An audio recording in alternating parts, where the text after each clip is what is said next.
Vou começar agora a falar sobre a prisão em flagrante. E, para começar, faz-se absolutamente necessário é, travar uma discussão, embora essa discussão hoje já não seja mais tão relevante, porque ela basicamente está, digamos assim, sedimentada, sobre a natureza jurídica da prisão em flagrante. Tá? Hoje, já se tem como certo que a prisão em flagrante não é uma prisão de natureza cautelar. Veja que ela não tem uma característica essencial da cautelaridade, que é a jurisdicionariedade.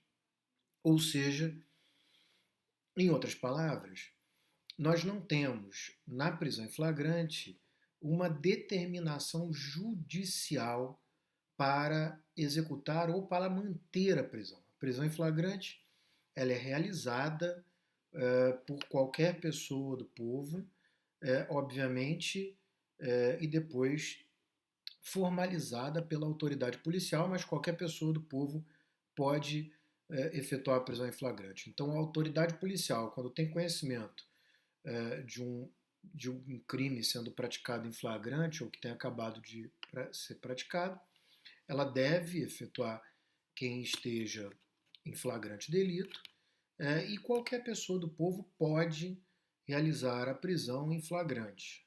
Né? Então, a autoridade policial deve e qualquer pessoa do povo pode prender quem esteja em flagrante delito. Então, trata-se de uma prisão que não tem jurisdicionariedade, ela tem natureza pré-cautelar.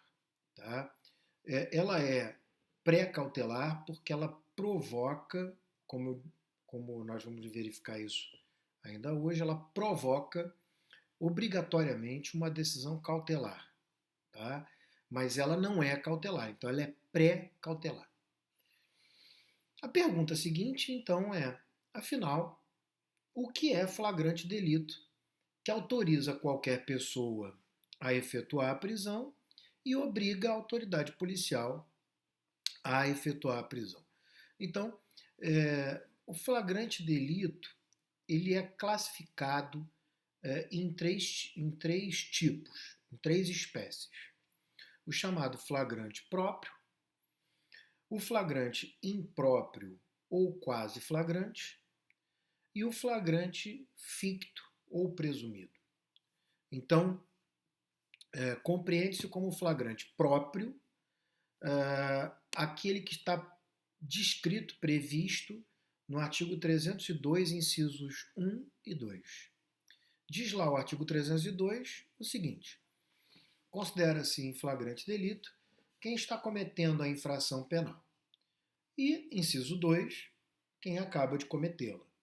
De tal maneira que quem está cometendo a infração penal ou quem acabou de cometer a infração penal está em flagrante próprio.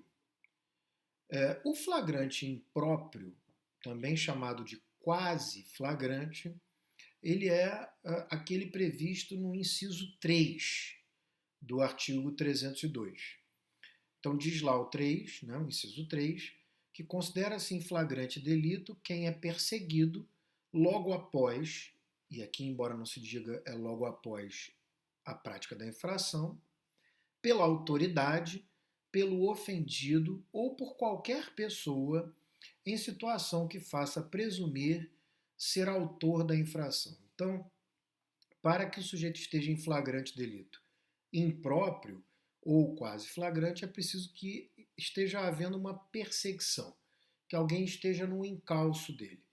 O sujeito considera-se sendo perseguido enquanto estiver alguém indo atrás dele. Tá?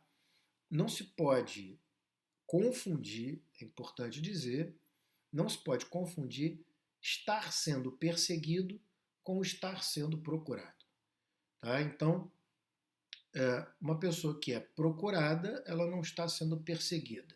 Para estar sendo perseguida, é preciso que alguém esteja no encalço dessa pessoa e tem um elemento temporal que é logo após o crime, mas não há aqui nenhuma previsão da lei que esse logo após seja de minutos, de horas, de 24 horas, não existe essa previsão, e precisa estar numa situação que faça parecer, né, que esse sujeito é autor do crime. Parece muito claro que existe aqui uma extensão, né, uma forçação um pouco de barra para considerar que é um flagrante delito. Mas ok, é previsto em lei como flagrante delito.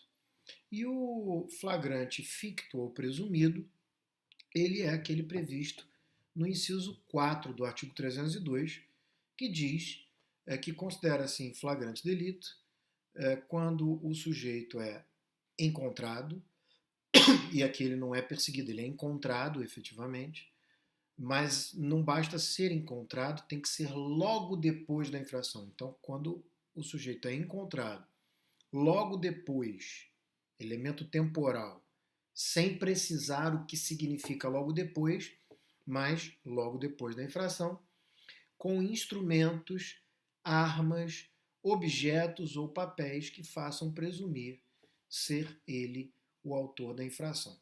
Não basta encontrar alguém que está sendo procurado, né? É preciso encontrar essa pessoa, isso tem que ocorrer logo depois da prática do crime, e é preciso que essa pessoa seja encontrada com algum instrumento, arma, objeto, papel, né? Ou seja, tem que ser o proveito do crime ou o instrumento do crime, aquilo que foi usado para praticar o crime, de maneira que se possa presumir que ele praticou o crime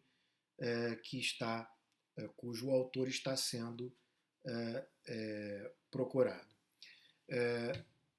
Bom, esses são os casos de flagrante delito e, por óbvio, quando uma pessoa é presa em flagrante, é preciso formalizar essa prisão. Ora, como é que se formaliza a prisão? A prisão se formaliza pela lavratura de um documento chamado auto de prisão em flagrante, o que na prática é muito comumente chamado de APF. Né? Então, o auto de prisão em flagrante ele é lavrado pela autoridade policial. Quem é a autoridade policial? A autoridade policial, se o crime for um crime de competência da Justiça Estadual, a autoridade policial é o delegado de Polícia Civil. Se o crime for de competência da Justiça Estadual, a autoridade competente, a autoridade com atribuição, melhor dizendo, é o delegado de Polícia Federal, de tal forma que quem efetua a prisão em flagrante deve conduzir a pessoa presa até a delegacia, seja ela de Polícia Civil ou Federal, como eu falei, conforme a natureza e, portanto, a competência do crime, conduzir a pessoa até a delegacia para que então a autoridade policial lavre formalmente o auto de prisão em flagrante, sobre o que eu vou falar melhor no próximo bloco.